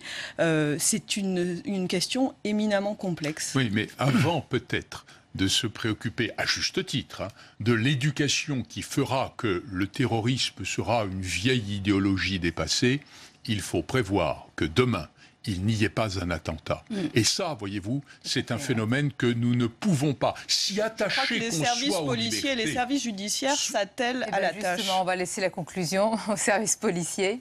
Oui, la prévention, c'est nécessaire, mais il faut aussi alléger la procédure pénale pour que les policiers puissent faire des enquêtes importantes et pas de s'occuper des petits Pas délits. trop, commandant, pas trop, parce que la surveillance du juge, vous y êtes habitué, Il faut c'est une remettre vieille aussi tradition des française. policiers sur le terrain. Est-ce que c'est eux qui doivent faire des procurations ou faire des patrouilles? Et il faudra aussi trouver des mesures pour protéger les citoyens contre tous ces individus qu'on aura mis pendant des années en prison, qui vont ressortir un jour. Il va falloir trouver comment surveiller ces personnes, protéger à long terme toute notre population. Merci en tous les cas pour vos analyses respectives sur ce débat et ce sujet toujours sensible, bien sûr. Merci à vous. La suite de l'émission, tout autre sujet. On va revenir à l'actualité politique au lendemain de l'annonce de la nouvelle équipe gouvernementale. Eh bien, place maintenant à l'action. Et c'est un gouvernement appelé à durer, selon le président Macron, le chef de l'État qui a été à la manœuvre pour former une équipe à sa main. Alors, peut-on parler de l'hyper-président? Et bien, sur ce sujet, le match des idées va opposer dans quelques instants Jean-Marie Roire à Jean Berenbaum. À tout de suite. Demain, dans Territoire d'Info, Jean-Pierre Chevènement, ancien ministre de l'Intérieur, sera l'invité de Public Sénat, Sud Radio et de la presse quotidienne régionale. Territoire d'Info, demain à 7h30, en direct sur Public Sénat et Sud Radio. Qu'est-ce qui a inspiré les humoristes dans cette campagne hors norme? Quel regard portent-ils sur le nouveau président? Et en retour, quel impact sur l'image des politiques? Cette semaine, nous déshabillons en tout bien, tout honneur, les pastiches et marionnettes de cette nouvelle ère politique. Déshabillons-les, samedi à 15h sur Public Sénat. Et bienvenue à vous si vous nous rejoignez à l'instant. Nous sommes en direct, c'est votre émission On va plus loin et nous allons parler et débattre à présent de la présidence encore naissante d'Emmanuel Macron. Une présidence qu'il souhaite bâtir autour de l'autorité et de la verticalité. C'est dans cet esprit qu'il a aussi conçu la nouvelle équipe gouvernementale. Alors est-ce le retour de l'hyper-présidence? Le président qui décide de tout pour tout. On va en parler avec nos invités ce soir. L'essayiste et académicien Jean-Marie Roire, bonsoir. Jean Berenbaum nous accompagne, bonsoir. Bonsoir. Directeur du Monde des Livres. Et messieurs, avant d'entrer dans le vif de notre match, je vous propose de nous arrêter sur les contours d'une présidence verticale. On voit tout cela avec Jérôme Rabier. Dès le soir de sa victoire, l'image avait été soigneusement choisie. Un président tout-puissant qui traverse la cour du Louvre, seul, avant de s'adresser à ses partisans devant la pyramide. Image souvent répétée depuis, comme sur les Champs-Élysées le jour de son investiture à bord d'un véhicule militaire. Emmanuel Macron qui depuis tente de renforcer sa présidentialité, multipliant les déplacements à l'étranger ou recevant à l'Élysée de nombreux chefs d'État. Les petites phrases qui avaient plombé le quinquennat de François Hollande, pas question de les reproduire. Le contact avec les journalistes se résume aux sorties officielles. Celui qui avait lui-même défini le concept de président jupitérien cultive cet aspect. Jupiter, c'est le dieu des dieux qui exerce son pouvoir de façon verticale. La nomination du nouveau gouvernement avec la sortie de François Bayrou lui permet de n'avoir que des personnalités sans voix dissonantes. Si sur la photo officielle, il a tenu à se mettre au cœur de son équipe gouvernementale, l'image ne trompe personne. Lui seul décide, reprenant à la lettre la Ve République, qui lui confère un pouvoir exécutif quasi absolu. Et ce qualificatif d'hyper-président, il avait déjà été utilisé, Jean-Marie Roire, il y a déjà quelques années. C'était sous le quinquennat de Nicolas Sarkozy. Est-ce que là, vous pensez qu'il est encore plus adapté, peut-être? Écoutez, c'est un terme un peu bizarre, parce que nous sommes dans la Ve République. Alors on y est, on n'y est pas. Si on est dans la Ve République, son esprit, c'est bien entendu l'hyper-présidence, bien qu'on ait eu un président qui était plutôt un hypo-président, mais qui ne jouait pas vraiment son rôle de président. Moi, je crois que ce qui est important, c'est justement de revenir, et c'est là où on voit que Emmanuel Macron a bien réfléchi, finalement, à l'esprit de la Ve République, et il revient à l'esprit du général de Gaulle, c'est-à-dire garder au chef de l'État une forme de mystère, ne pas passer son temps avec les journalistes. Moi, j'aime beaucoup les journalistes, je suis ravi de parler avec eux. Mais enfin, pour un président, il n'y a peut-être pas de raison de passer 70 soirées avec lui. Vous voyez, je crois qu'il y a un abus, justement, d'utilisation, d'instrumentalisation des journalistes. Et je crois que c'est néfaste. Je crois parce que, et on voit bien, il essaie de rompre avec les petites phrases, avec ces indiscrétions permanentes qui cassaient, justement, ce rôle un peu mystérieux du chef de l'État. Donc je crois que c'est vraiment, de ce point de vue-là, c'est l'action. Et je crois que ce qui est important dans la Ve République, c'est qu'elle permet d'agir. C'est ce qui faisait son intérêt par rapport à ce qui l'a précédé, c'est-à-dire la 4e République, la République des partis, qui était voué à l'impuissance. Vous êtes d'accord, Jean Baerbaum? Ce que dit Jean-Marie Roy, c'est que c'est un président qui habite complètement le costume présidentiel sous cette 5e. C'est finalement le retour à une présidence normale, mais normale parce qu'elle est vraiment... Normale au sens du mystérieux. Voilà. Mais c'est vrai que c'est intéressant la comparaison avec De Gaulle, parce que je me souviens que j'avais lu, vous savez, il y avait une étude sur les récits de liesse, les voyages, récits de liesse populaire, les voyages en province du général De Gaulle. C'était un jeune sociologue qui s'appelle Nicolas Mariot qui avait fait cette étude. Et je me souviens que dedans, il y avait le témoignage d'une femme qui disait... en province, qui avait serré la main du général de Gaulle et qui dit « je me suis pas lavé les mains pendant 3 jours après ». Et donc il y avait une espèce de truc, effectivement, de phénomène, de charisme en fait. C'est le phénomène du charisme, et donc il entretient cela très fortement, il joue en partie effectivement le mystère, le protocole, les rituels, donc il reprend ce que la monarchie républicaine ou la République avait repris à la monarchie, c'est-à-dire tout un tas de symboles, de rituels, et ce rapport au charisme et disons, à la puissance d'aimantation du politique. Et en même temps, il y a quelque chose quand même à laquelle il faut faire attention, c'est la fragilité. C'est-à-dire qu'il y a eu entre la monarchie et la République un transfert de sacralité. Et il joue là-dessus, la monarchie, enfin la Ve République joue là-dessus. Donc, mais ce transfert a été très rapide, vous savez bien, de Dieu à l'histoire, du monarchique au national. Et en même temps, la République, ça reste la fragilité. Donc, l'hyper-président peut-être, le mystère, le charisme, tout ça entretenu. Vous avez raison, le rapport aux journalistes, c'est très bien. C'est très bon pour la presse d'ailleurs, parce que ça va obliger la presse à reprendre de la distance, à retrouver une fierté de contre-pouvoir important et digne. Et en même temps, il faut faire attention à ce qu'Emmanuel Macron ne joue pas totalement l'hyper-président et se souvienne qu'on n'est pas en monarchie et que donc, au cœur de l'esprit républicain, il y a quand même la faille, le doute, la nuance et la fragilité. Oui, mais vous savez, je crois que la République vit avec un inconscient très fort qui est justement cette menace monarchique qui vient de très très loin, puisque ça vient même, je pourrais dire, de Jules César, finalement, et bien sûr, de Napoléon, du 18 Brumaire. Il y a en permanence une angoisse de la République de se dire, s'il y a un pouvoir fort, eh bien, ça va être une sorte de roi, ou bien il va y avoir un monk, vous savez, ce général qui avait rétabli, après Cromwell, qui avait rétabli Charles II. Bon, c'est-à-dire qu'il va y avoir vraiment un pouvoir qui va, disons, ne plus être démocratique, alors que je crois que cette crainte qu'on a vue apparaître dès le début de la Ve République. Votre journal, vous n'étiez peut-être même pas né à cette époque, votre journal, à l'époque, est parti avec Blueberry, donc. Le Monde est parti en guerre contre la Ve République, parlant même de forfaiture, parlant du général de Gaulle. Et les manifestations, François Mitterrand, tout le monde était contre. Oui, là c'était vraiment vif, mais si on remonte à il y a quelques semaines, il y avait presque ce débat d'une toute autre nature, mais quand même sur les pleins pouvoirs du président, avec la majorité, une majorité pléthorique, monolithique, etc. Et les craintes qui étaient déjà pointées du doigt. Mais ces craintes me paraissent tout à fait absurdes sous la Ve République. Pourquoi ? Parce qu'il faut bien qu'il ait une majorité. Un président qui n'a pas de majorité, il n'a plus qu'à donner sa démission. D'ailleurs, c'est ce qu'aurait dû faire dès le début. Il y a quand même des signes d'inquiétude objectifs. C'est-à-dire qu'on voit bien que, par exemple, le Premier ministre, Édouard Philippe, est complètement... il est mis sous surveillance. Ça a été souligné de mille manières. Que la personne qui est secrétaire d'État chargée des relations avec le Parlement est aussi porte-parole du gouvernement. Et donc, on voit bien qu'Emmanuel Macron a tendance là... On a un phénomène qui a été observé par beaucoup d'analystes politiques. On a un phénomène de verrouillage de beaucoup de pouvoirs. Donc, il faut faire attention à ce qu'il n'ait pas la tendance à l'instant, sur les réseaux sociaux, Sylvie Berthe vous dit mais chacun est à sa place, le président préside, le Premier ministre gouverne, le chef du gouvernement.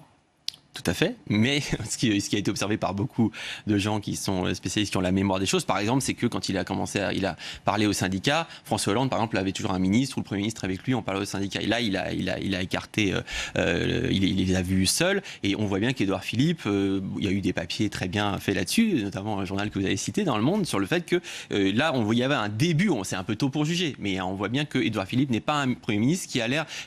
Sarkozy parlait de collaborateurs, et là, certains disent ça sera à peine un contremaître. Et vous savez, sous la Ve République, pendant très longtemps, je ne sais pas si ça existe toujours, il y avait la lettre de démission du Premier ministre en blanc, puisqu'il y a un problème institutionnel si jamais le Premier ministre ne veut pas partir. Donc il y avait toujours cette lettre de démission en blanc. Donc ça a toujours été accepté que le Premier ministre... Et d'ailleurs, peut servir de... Oui, de fusible, c'est un paratonnerre, mais il ne doit pas être invisible pour autant.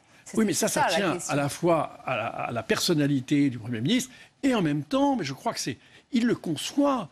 Les premiers ministres, regardez Rocard, regardez tous les premiers ministres, même ceux qui avaient une personnalité très forte, ont toujours admis la prééminence du président de la République qui est élu au suffrage universel. Imaginons, mais alors dites-moi, est-ce que cette verticalité, on va l'appeler ainsi, c'est forcément un gage d'efficacité? C'est ça qui nous préoccupe, c'est ça peut-être le plus important. Écoutez, si on a un président qui a une vision claire de ce qu'il veut faire, ce qui n'a pas été tout à fait le cas du précédent, eh bien je pense que c'est la condition sine qua non de l'efficacité. C'est qu'à partir du moment où il a sa majorité, une majorité large, et qu'il a des projets de loi qui sont adoptés, eh bien je pense que ça c'est une preuve d'efficacité. Jean Béraume, je vais vous laisser réagir. On va juste entendre ce qu'en pense le député. Il a été élu, les Républicains, Éric Woerth, à ce sujet. Emmanuel Macron va cumuler tous les pouvoirs. Il va concentrer tous les pouvoirs. Il est ce qu'il a été auparavant. Alors, c'est critiquable, pas critiquable, chacun le décidera. Moi, je pense que c'est critiquable. Il va cumuler absolument tous les pouvoirs. Si on a aimé l'hyper-président Nicolas Sarkozy, on adorera l'hyper-président Emmanuel Macron. Quelle ironie!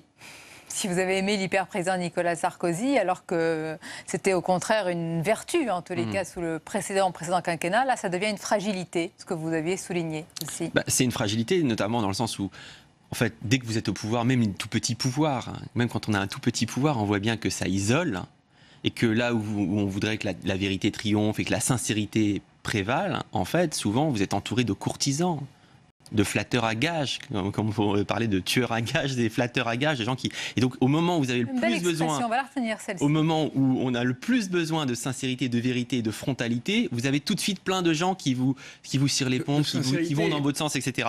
Et donc, le problème, c'est que là, Emmanuel Macron, qui avait quand même montré une capacité à bousculer les choses, un sens du happening, de la performance et une capacité à prendre à contre-pied tout un tas de mauvais réflexes, etc. Là, il faut qu'il fasse attention à ne pas avoir l'air de prolonger ce qu'il y a de pire dans les mauvaises pulsions du pouvoir, c'est-à-dire de s'entourer de gens qui sont effectivement d'abord et avant tout des courtisans. Prenez l'exemple du général de Gaulle, qui avait certainement lui aussi des courtisans.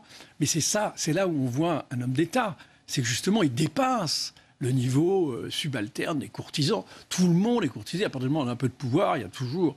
Vous, j'imagine que vous êtes très courtisé aussi. Attendez, vous avez dit un mot important, il dépasse. Ça veut dire que le président, et on l'imagine ainsi, est au-dessus de la mêlée. Ça veut dire aussi qu'il ne met pas forcément les mains dans le cambouis, notamment le cambouis du remaniement. Or là, on a quand même l'impression, ce n'est pas qu'une impression, que cette équipe, elle est à sa main, elle a été faite par lui, pour lui, ce qui est peut-être positif en termes d'efficacité, nous le verrons.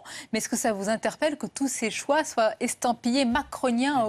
Mais ça a toujours été le cas. Je crois que c'est une fiction, cette idée. C'est le président qui choisit le Premier ministre, et ensuite, avec le Premier ministre, eh bien, il imprime sa marque. Parce qu'au fond, le résultat, le responsable, ça va être lui.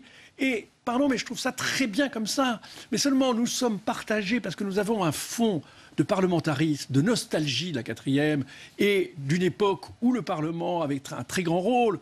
Et je vois même Éric Woerth, finalement, qui critique ce système alors qu'il n'a pas critiqué sous Nicolas Sarkozy. Bon, moi je trouve que ce qu'on peut reprocher à un président, c'est de faire des bêtises, c'est de faire des choses qui sont inefficaces. Mais à partir du moment où il fait les choses, eh bien, il faut lui donner les moyens de faire des choses. Est-ce que vous pensez que cette équipe gouvernementale, dont on a vu la photo aujourd'hui de famille, elle a été faite vraiment à sa main, comme il est écrit notamment dans votre journal, Le Monde ou d'autres? Est-ce que c'est vraiment des choix qui sont identifiés, estampillés, macroniens? Apparemment oui, mais surtout, moi je répète ce que j'ai dit, mais autrement, c'est-à-dire que je pense que un des grands critères de quelqu'un qui prétend bousculer le monde politique et la politique telle qu'elle se faisait jusqu'à aujourd'hui, c'est d'imposer, et surtout quelqu'un qui est plus jeune, etc., c'est de dire je suis assez mûr pour à la fois avoir beaucoup de pouvoir, exercer pleinement les pouvoirs que me confère la Constitution, et en même temps m'entourer de gens qui sont capables. Bien sûr qu'il y a des courtisans, mais la preuve de quelqu'un qui sait exercer le pouvoir à bon escient, c'est de repousser les courtisans, de les tenir à bonne distance et de s'entourer de gens qui sont capables de vous contredire, de vous montrer que vous avez tort, de vous ouvrir les yeux. On voit bien que François Hollande a été totalement isolé, qu'il n'avait plus un conseiller pour lui dire quoi que ce soit. Et quel président ne l'a pas été, si on vous posait la question à l'inverse? Mais je ne sais pas, par exemple, je ne sais pas si De Gaulle n'avait pas des gens quand même qui étaient capables de lui dire les choses. Je ne vous dis pas Mais qu'il c'était était De Gaulle, hein. Je peux vous dire que le général De Gaulle... sans avoir besoin qu'on lui dise. Rappelez-vous, pour le général De Gaulle, le nombre de gens sur la politique algérienne qui avaient une opinion, y compris son Premier ministre, Michel Debré, qui était dans une perspective opposée à la sienne. Il a maintenu le cap, il est allé, tu vois, et c'est à ça qu'on voit un bon président de la République. C'est-à-dire quelqu'un qui a le caractère, je crois que c'est pas tellement l'intelligence, et on l'a vu avec le prédécesseur, c'est qu'au fond... Dis donc, vous lui en mettez, le prédécesseur. Oui, parce qu'il est quand même responsable de tout ce qui s'est passé. L'échec du Parti Socialiste, c'est quand même... la remontée de l'extrême gauche, on peut dire, il faut accepter la responsabilité de ses actes. Mais donc je pense que cette question du pouvoir, d'avoir un pouvoir fort, je pense que c'est nécessaire, et à partir du moment où on a une vision claire, ben je pense qu'on... Vous dites que c'est nécessaire, mais nécessaire pour qui, Jean Bérabaum? Pouvoir fort, caractère fort également, etc. Est-ce qu'il y a une demande d'autorité? Parfois, on le dit dans la société qu'il y aurait une forme ou une volonté que tout soit cadré, une demande vraiment d'autorité de la part des citoyens et des Français. Est-ce que vous y croyez ou c'est une petite musique comme ça qui est diffusée? En tout cas, si je lis le journal, on a cité Le Monde, le journal dont Jean-Marie Roy est proche, c'est-à-dire le Figaro, je crois que c'est vrai qu'à lire ce journal, on a l'impression qu'il y a une demande d'autorité forte chez les Français, mais en fait, on n'en sait à peu près rien. Ce qui est sûr, c'est que Emmanuel Macron, je ne sais pas si c'est la question de l'autorité, mais au moins, il a affirmé à un moment donné la nécessité d'un projet et de dire je vais affirmer des choses, je vais mettre des mots sur ce que je pense, sur ce que je veux et on va s'y tenir. Et c'est vrai qu'il n'a pas mis en avant le côté président normal, je vais casser le truc.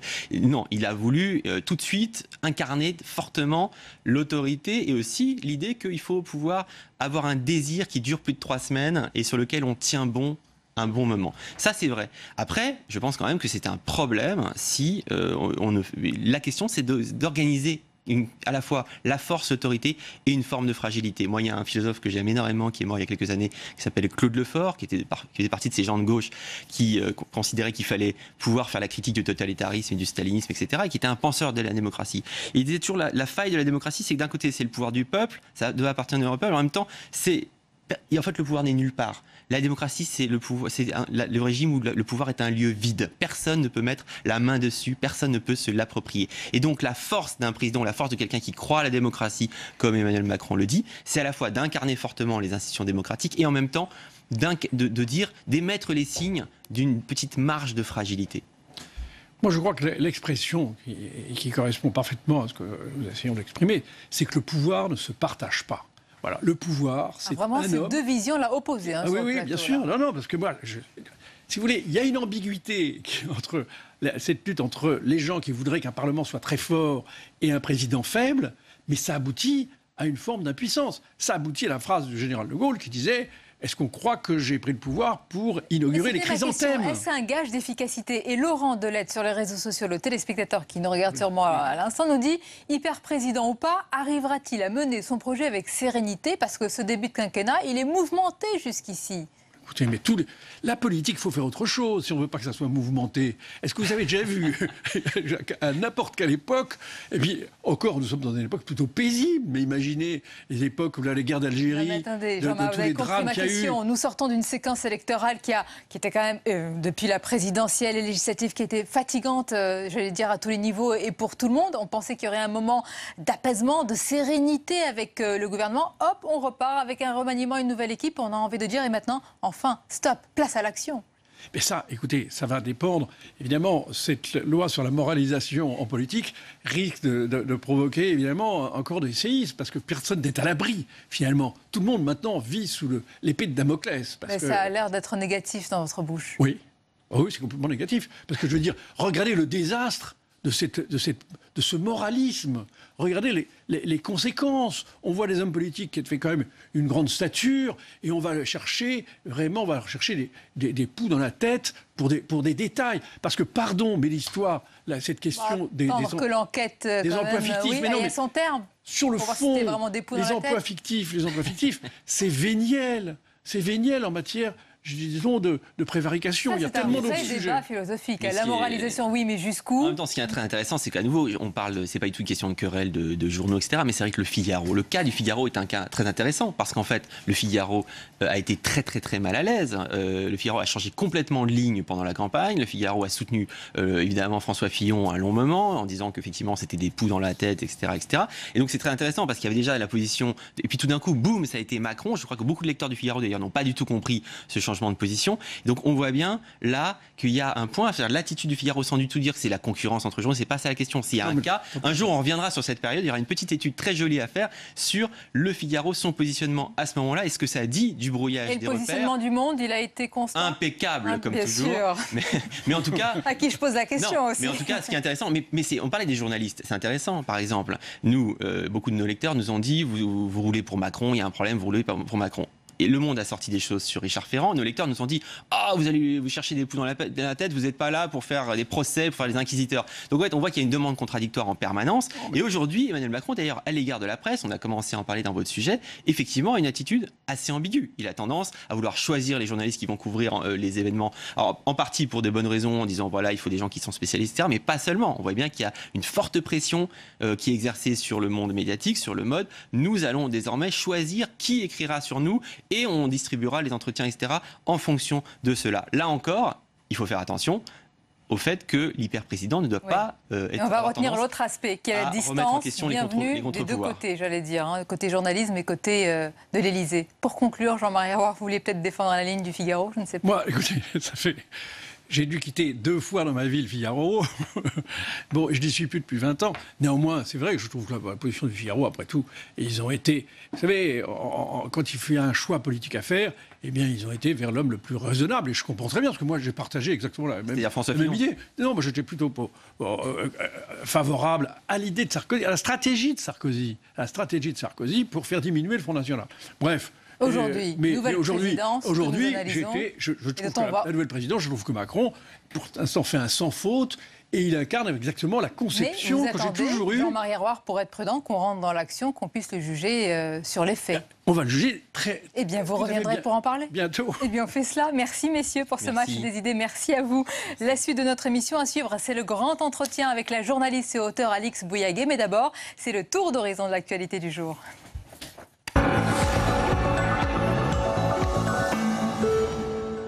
Il avait mis l'Europe au cœur de sa campagne. Premier conseil des chefs d'État européens aujourd'hui pour Emmanuel Macron.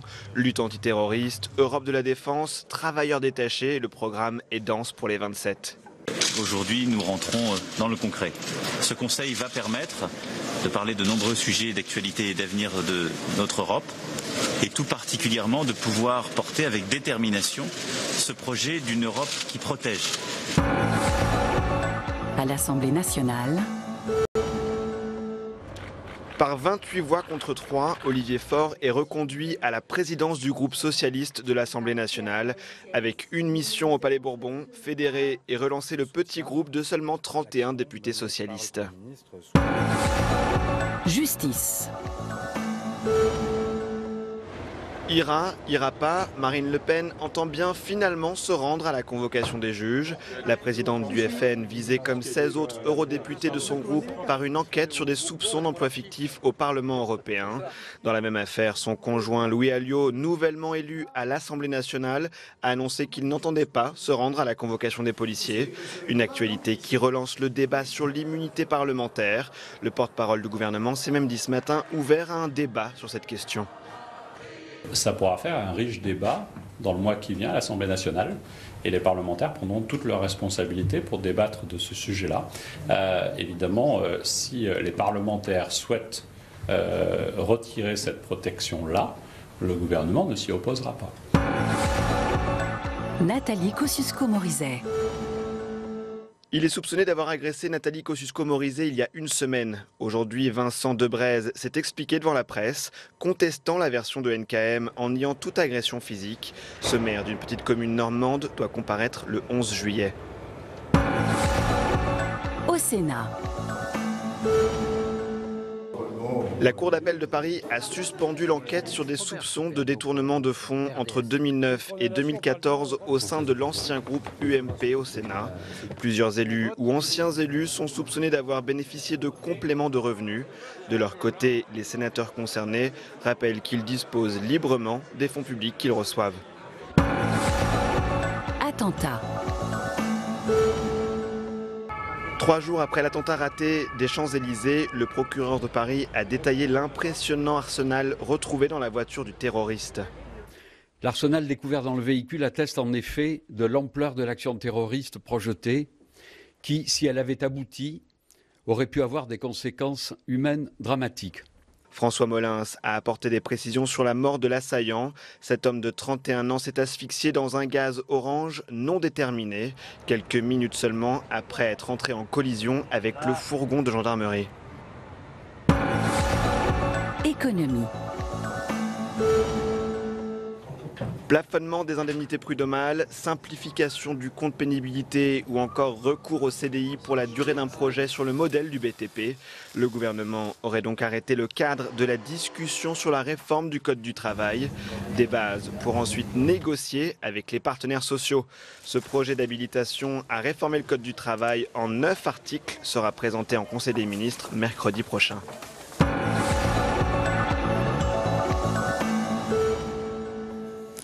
Mon invitée ce soir est journaliste, elle est rédactrice en chef de l'émission Politique sur France 2, elle est auteure, son dernier ouvrage s'intitule Le couloir de Madame aux éditions de l'Observatoire. Bonsoir et bienvenue Alix Bouillaguet. Bonsoir, merci. On va parler évidemment en détail de votre livre, mais d'abord, l'actualité, c'est cette nouvelle photographie de l'équipe gouvernementale qui a été faite ce matin dans les jardins de l'Élysée. Voilà pour la forme, ça a changé. Et sur le fond, quelle est votre impression générale? Que renvoie selon vous cette photographie?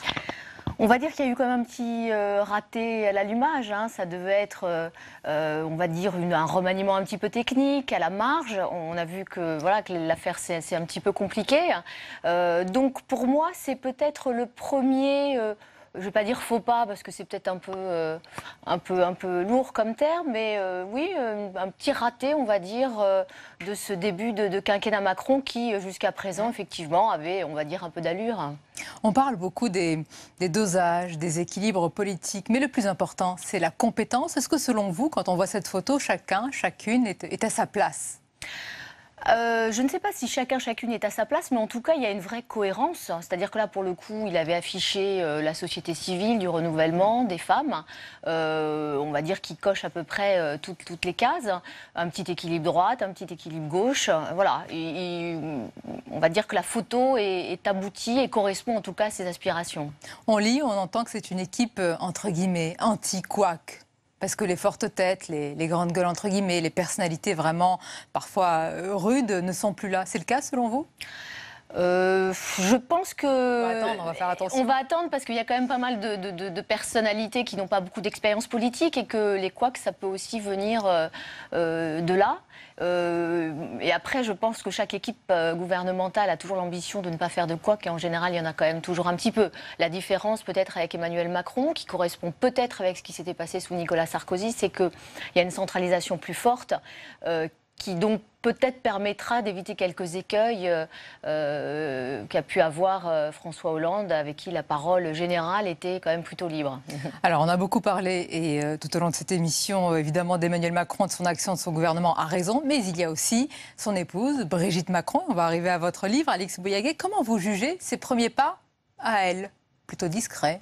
Très discret, c'est-à-dire qu'en fait c'est un virage, une discrétion qu'elle avait commencé à amorcer, on va dire, dans les 3 dernières semaines de la campagne. Elle a un peu saturé l'espace médiatique la première année, on va dire, au moment de l'ascension. Elle ne rechigne pas à poser à la une des magazines et tout cela. Exactement. Donc elle a vraiment accompagné l'ascension de son mari. Je pense qu'il devait raconter une histoire. C'était quand même le grand inconnu il y a encore pas si longtemps.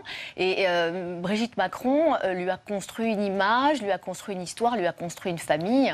Donc tout ça, ça a un petit peu servi la storytelling de l'ascension d'Emmanuel Macron. Puis Après, il y a eu peut-être un petit trop-plein. Ils ont commencé à rééquilibrer ça 3 semaines, 1 mois avant l'élection. Et aujourd'hui, elle est dans cette continuité. Je pense aussi qu'ils ont extrêmement peur des premiers pas, de ces fameux premiers 6 mois qui sont souvent cruciaux et très périlleux à la fois pour le président, mais aussi pour la première dame. On l'a vu sous le quinquennat précédent. C'est vrai que Valérie Trierweiler... Avec une bombe dès le début du quinquennat. Exactement, qui a explosé et donc qui a finalement perturbé ce début de quinquennat. Il n'y avait pas que ça, mais c'est vrai que ça a été un handicap. Et je pense que Brigitte Macron, elle a vraiment ça en tête, d'où cette discrétion. C'est-à-dire qu'elle aussi, elle veut faire l'antithèse du quinquennat précédent, tout comme son époux fait l'antithèse du quinquennat de François Hollande. Exactement. Elle a beaucoup regardé, beaucoup lu sur les premières dames. Elle a apprécié, par exemple, à la fois le glamour de Carla Bruni, mais aussi sa réserve, son effacement, quelque part aussi un certain sacrifice. C'est quelque chose qu'elle a apprécié. Elle, aujourd'hui, elle est retraitée de l'Éducation nationale, donc c'est vrai qu'elle n'a pas de carrière professionnelle à lancer, donc elle se retrouve dans une équation qui est plus simple que certaines premières dames, comme Valérie Trierweiler ou peut-être Cécilia Sarkozy, des femmes actives qui ont encore peut-être des choses à faire professionnellement parlant. Mais elle aussi, on verra dans quel domaine elle pourrait s'accomplir encore, mais on pourrait penser, Alix Bouyagui, que la place, le statut de l'épouse ou de l'époux du chef de l'État est une question secondaire, mais on se rend compte, non, que les Français y tiennent parce qu'ils veulent que ce soit délimité. C'est-à-dire qu'ils font très attention à ce périmètre. Et c'est pour ça aussi qu'elle doit faire très attention, elle aussi. Oui. Il ne faut pas que ça dépasse. C'est sur une ligne de crête. Les Français, ils aiment bien la première dame, un petit peu, mais pas trop. C'est-à-dire qu'il faut qu'elle reste à sa place. On se retrouve quand même quelque part dans une situation un peu de monarchie où le roi est important, la reine aussi, mais en même temps, là, on peut aussi lui couper la tête comme au roi. Donc c'est ce chemin de crête qui est délicat, c'est entre des apparitions publiques, mais gérées. Et on veut bien d'une première dame, mais qu'elle ne soit pas trop présente, omniprésente. Oui. Oui, en même temps, c'est vrai que c'est pas plus mal, mais on peut dire qu'il y a aussi les expériences passées. Je pense que l'épisode Trierweiler a effectivement un peu traumatisé peut-être les Français qui se sont dit, mais après tout, est-ce qu'on élit vraiment un couple ou est-ce qu'on élit un homme? Et dans ce cas-là, voilà. Mais dans la Ve République, tout est clair. C'est d'abord un homme ou une femme, d'ailleurs. Tout à fait. Sauf que depuis... René Coty, on peut dire que les premières dames, elles ont quand même pas mal évolué et que entre eux aussi Tante Yvonne, qui n'ouvrait jamais publiquement la bouche, Anémone Giscard d'Estaing, qui n'était pas non plus très à l'aise, Claude Pompidou, qui a voulu se protéger, donc qui a vécu un petit peu en retrait. La nouvelle figure, on va dire, de la Ve République en termes de première dame, ça commence avec Danielle Mitterrand.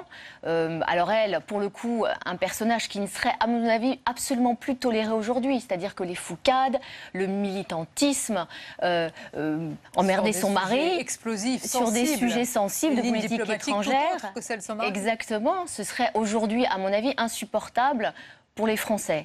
Mais c'est vrai que c'est à partir d'elle que les choses changent et que le rôle de première dame arrive un peu au premier plan. Bernadette Chirac, dans son genre aussi, a été une première dame qui, elle, pour le coup, a su trouver l'équilibre entre...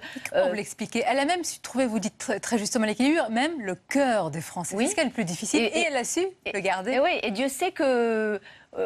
sa propre famille lui a mis quand même des bâtons dans les roues, que ça n'a pas été évident. Alors elle avait, je pense, un avantage, c'est que elle était à la fois dans les us et coutumes depuis 30 ans, puisqu'elle a grandi et évolué avec son mari à la mairie de Paris, donc elle connaissait les usages de la République, et en même temps, c'est la seule qui était élue. Donc elle avait quelque part, donc élue de Corrèze, conseil général, elle avait son petit précaré, donc elle avait son petit coin de politique, mais locale, et en même temps, elle a su trouver, à travers sa fondation, son opération Pièce jaune, le cœur des Français. Elle est devenue effectivement très populaire. Donc elle, ça a été un savant mélange, et on peut dire que ça a été une première dame qui a su faire bouger les choses et se faire aimer. Mais arrêtez-moi si je me trompe. Aujourd'hui, aucun texte ne mentionne, je crois, le conjoint du chef de l'État. Il ou elle ne figure pas dans un décret qui régit le protocole pour les cérémonies publiques. En fait, il y a une forme d'usage, c'est ça, de tradition tradition républicaine pour que la première dame soit présente. Il y a un vide juridique. La première dame n'a aucune existence juridique, n'a donc aucun rang protocolaire. Donc, en fait, c'est un rôle qu'elle définit en fonction des us et coutumes de la République. Alors, effectivement, elle bénéficie à travers ces us et coutumes d'un chef de cabinet, d'un bureau, de personnel, protection policière, tout ça. Mais tout ça, c'est pris sur les crédits de l'Élysée, sur le budget de l'Élysée. Mais c'est un budget qui est alloué à la première dame. Oui, mais de manière occulte. Voilà. En fait,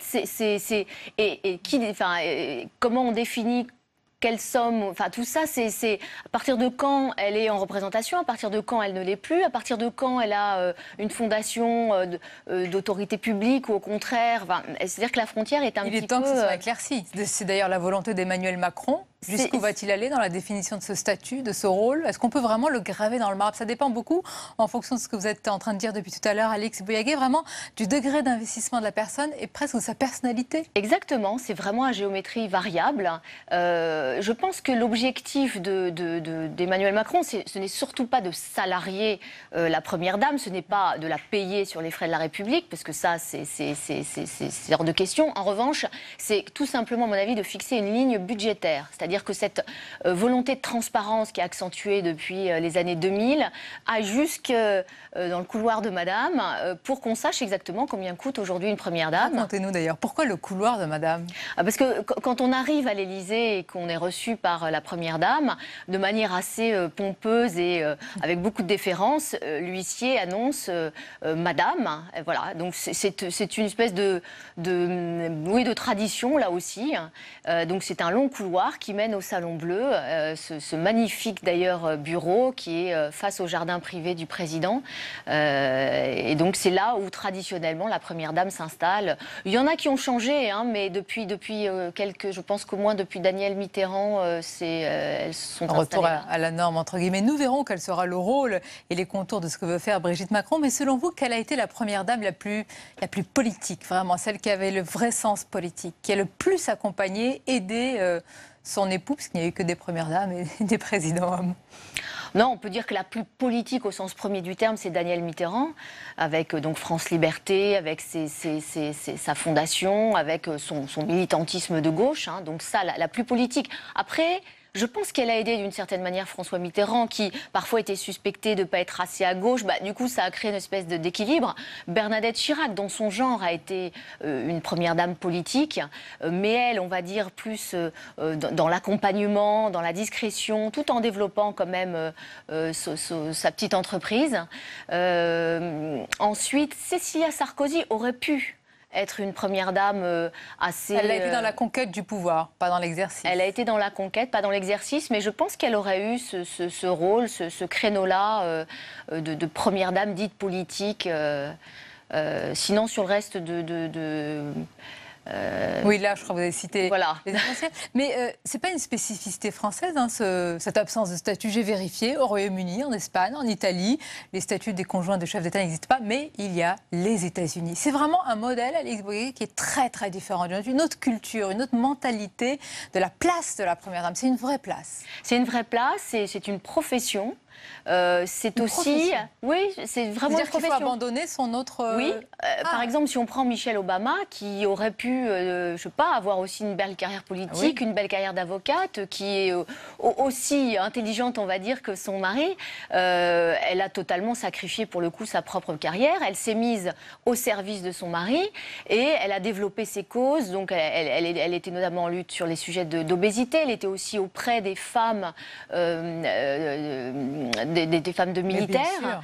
Et c'est vrai qu'elle osait, mais elle a toujours, jamais de faux pas. Ouais. C'est vrai qu'elle a vraiment rempli pleinement son Elle rôle. a rempli pleinement, et c'était à la fin du mandat, elle a gardé une popularité intacte dans le cœur des Américains. Et les Américains, ils attendent ça. Eux, pour le coup, ils élisent vraiment un couple. Parce que nous, on a une relation plus ambivalente. Un exemple, ça peut paraître presque anecdotique, mais l'attention que l'on porte aux vêtements de la première dame, à la coiffure de la première dame, au pas, à la manière dont elle va tenir son mari ou pas. Je veux dire, d'où ça vient, cela ? Pourquoi est-ce qu'on est si attentif à ces détails-là, qui ne sont que ces détails qui passeraient totalement inaperçus si c'était par exemple le chef de l'État ? Oui, parce que peut-être que... ça vous a interpellé, par exemple, le jour justement de la... Mais disons qu'en fait, ce qui m'a interpellée, c'est que surtout, elle n'avait pas fait de faux pas. C'est-à-dire qu'elle a fait exactement ce qu'il fallait, la tenue bleu ciel, à la fois sobre, mais un petit peu sophistiquée, mais pas trop. La présence ostensible, mais pas trop. Voilà, donc c'est à la fois... On lui a su gré, finalement, d'avoir été dans un clair-obscur. Mais si elle n'avait pas été au niveau, ça aurait été remarqué, ça aurait été, amplement commenté. Amplement commenté. Et même dénoncé. Vous avez dit tout à l'heure, ça m'a interpellée, elle a construit l'image de ce couple. Mais cette image, elle correspond à la réalité, selon vous, ou est-ce que c'est une construction? Non, je pense que c'est un vrai couple, c'est une construction de fait, c'est une histoire en commun, une histoire qui est originale. Mais je pense qu'à un moment, Emmanuel Macron, c'était quand même un ovni. Donc il a fallu qu'il raconte son histoire aux Français, qu'il explique, voici ma femme, j'ai une famille, c'est celle de ma femme, j'ai des petits-enfants, ce sont ceux qui m'appellent Daddy, je suis... Voilà. Il a fallu qu'il se raconte, qu'il se livre, et je pense que dans cette période d'ascension, elle a joué le rôle crucial, elle a joué le rôle de mise en rapport, c'est-à-dire qu'elle recevait du monde, elle mettait elle faisait rencontrer des gens à son mari, elle a créé autour de lui, notamment dans certains milieux médiatiques ou de la culture, elle a créé autour de lui un engouement et qui, on le voit à l'arrivée, a été assez payant. Et aujourd'hui, c'est un couple qui est à l'Élysée, parce qu'elle est installée à l'Élysée. D'autres ne l'étaient pas forcément, Valérie Trierweiler notamment. Elle, en tous les cas, est installée à l'Élysée. Et c'est très intéressant de voir cet autre aspect-là, de pénétrer à l'Élysée par le couloir de Madame. C'est ce que vous avez proposé, Alix Bouyaguet. Quand vous avez écrit ce livre, il y avait d'autres potentielles premières dames, Pénélope Fillon, l'épouse également de Benoît Hamon, Louis Alliot, le compagnon de Marine Le Pen, et Brigitte Macron. Et les Français ont voté, si je peux dire, d'abord pour un président et puis un couple. Merci d'avoir été notre invité. C'est un plaisir de vous recevoir. On arrive presque à la fin de notre émission. Comme d'habitude, à suivre, ce sont les moments choisis sur Public Sénat.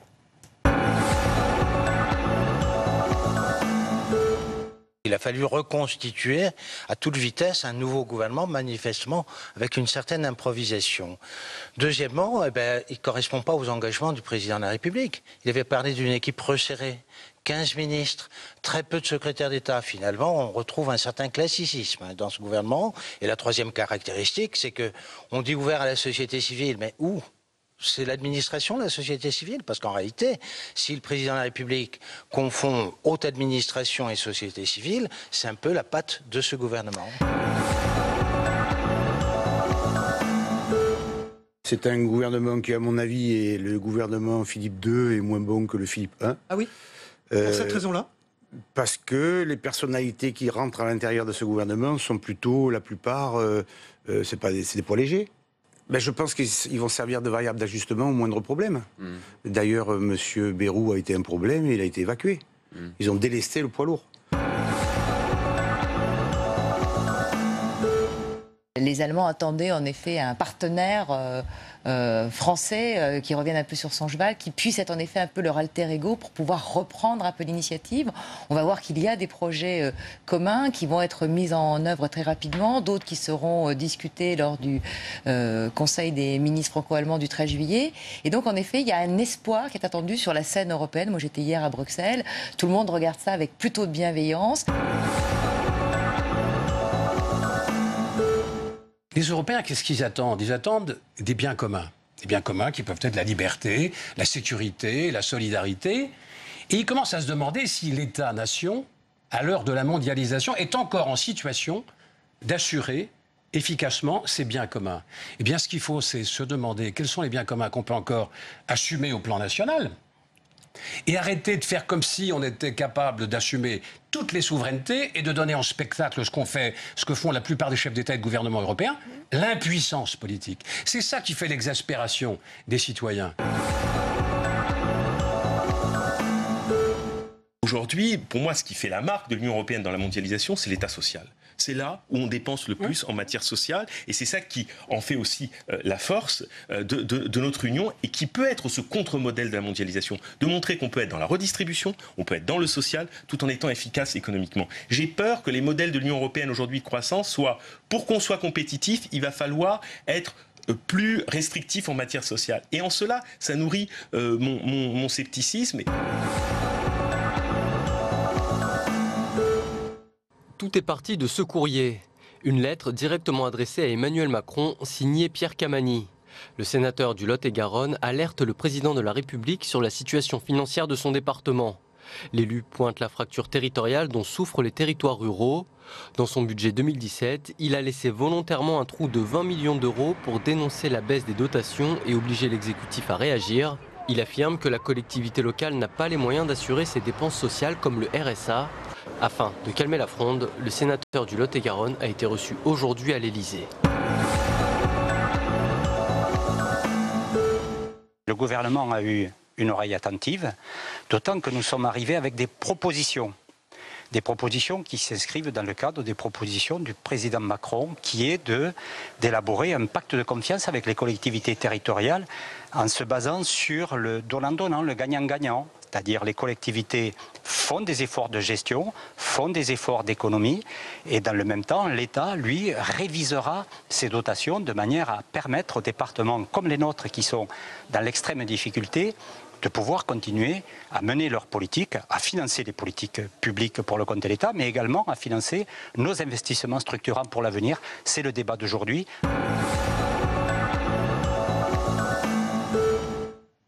Et on arrive à la fin de cette émission. Merci encore de votre fidélité. Votre rendez-vous matinal demain, c'est Territoire d'info. Je vous souhaite une très belle fin de soirée en notre compagnie.